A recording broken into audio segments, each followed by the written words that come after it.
Ivermectina e Covid. Na esteira da maior pandemia do último século, várias tentativas têm sido feitas de se controlar a doença e a alta mortalidade se utilizando diversos fármacos que mostram efeito antiviral. A ivermectina é uma droga bem conhecida dos clínicos, dos pediatras e dos dermatologistas.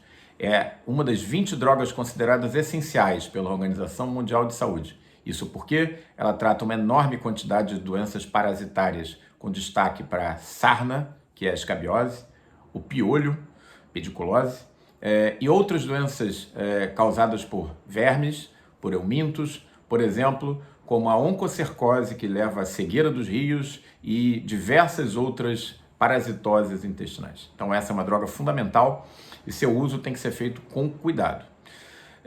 Essa droga, a ivermectina, emergiu lá atrás, no início da pandemia, em ensaios clínicos e ensaios in vitro, feitos dentro do laboratório com um potencial uso. Parece que seu mecanismo de ação seria a desestabilização de um canal especial de algumas proteínas que existem na superfície da membrana nuclear da célula infectada, fazendo com que o vírus SARS-CoV-2 não consiga entrar direito no núcleo da célula, e se ele entra em pequena quantidade. Isso geraria aquela vantagem que a célula precisa e o corpo precisa para gerar uma boa resposta imune. Então levaria a um quadro de infecção mais brando. Então esse é o racional do uso da ivermectina. Existem vários trabalhos in vitro mostrando esse efeito. No entanto, para que um efeito em larga escala no corpo humano seja obtido, o seu uso tem que ser num uso 17 vezes maior do que o uso preconizado para tratar as verminoses e a sárnia e o piolho, a pediculose, ao qual eu me referi anteriormente. Nós todos sabemos que as doses de uma medicação são determinadas pela sua eficácia e pela sua margem de segurança. Se aumentar essa dose em 17 vezes, obviamente, aproxima ou se não ultrapassa os riscos para que essa droga passe a ser, inclusive, uma droga neurotóxica e hepatotóxica. Os defensores da ivermectina atestam que ela usada em doses menores, doses próximas àquelas usadas para tratar essas doenças que eu me referi, teriam um efeito modulatório, o efeito de reduzir a quantidade de vírus a qual a pessoa acaba sendo exposta e com isso dar tempo à imunidade de se defender. Existem inúmeros estudos hoje em andamento no mundo. Existe um site americano que resume todos esses estudos e nesse site americano, o clinicaltrial.gov, hoje inclui 32 estudos em andamento somente com a ivermectina. Mas existe um estudo que é icônico para a ivermectina, talvez o mais citado, chamado estudo ICON. Esse nome, ICON, vem de ivermectina COVID-19 e incluiu na Flórida 280 pacientes, demonstrando que houve uma redução na mortalidade de pacientes graves. Os que não tomaram morreram em torno de 25% e os que fizeram uso da ivermectina tiveram em torno de 15% de mortalidade. No entanto, o tempo para a extubação, a retirada do tubo da ventilação, não foi alterado. Esse estudo, no entanto, tem as suas limitações. Muitos desses pacientes usavam outras drogas que têm sido aplicadas no chamado tratamento precoce, como a hidroxicloroquina e a azitromicina. Então fica difícil a gente saber se esse efeito obtido foi apenas pela ivermectina ou se teve alguma participação de algum dos outros remédios.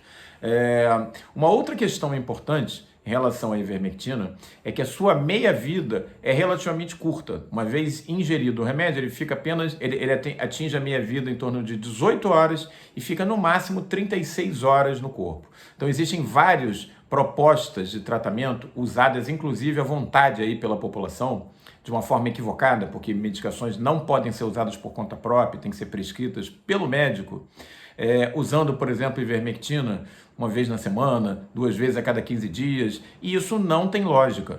Se for usado, se for para ser usado, tem que ser usado dentro da meia-vida. Obviamente que se a meia-vida é de até 36 horas no máximo e atinge o pico com 18 horas, não adianta nada você tomar esses comprimidos em baixas doses a cada 2 semanas. Isso vai levar a efeitos colaterais e não vai proteger adequadamente. As pessoas estão confundindo o uso para escabiose, as doses e a forma de se usar para escabiose e pediculose com profilaxia de Covid. Nessas doenças existe um ciclo do parasita que coloca ovos na pele ou nos cabelos e esses ovos eclodem para que novos parasitas venham a infestar as pessoas. Então, existe uma lógica para se usar uma semana depois, mas para profilaxia de Covid, isso não funcionaria adequadamente.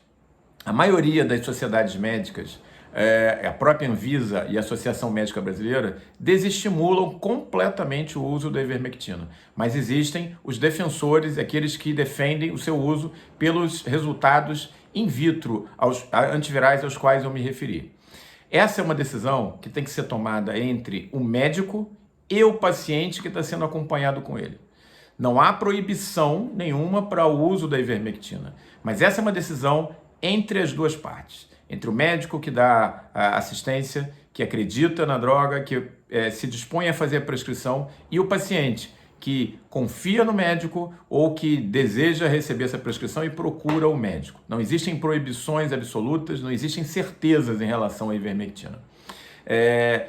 Dito isso, o que tem que gerir o uso ou não da ivermectina é, em primeiro lugar, o bom senso. Em segundo lugar, a relação médico-paciente. E o que é absolutamente errado e que tem que ser desestimulado, o uso da ivermectina pelas pessoas sem supervisão médica. Isso é um equívoco de proporções gigantescas e que tem que ser parado de imediato pelos riscos dos efeitos colaterais e de transformar aquelas doenças que são sensíveis à ivermectina em doenças resistentes à droga no futuro. Se você gostou desse vídeo, não deixe de nos acompanhar no Protetores da Pele e na plataforma Pele Digital.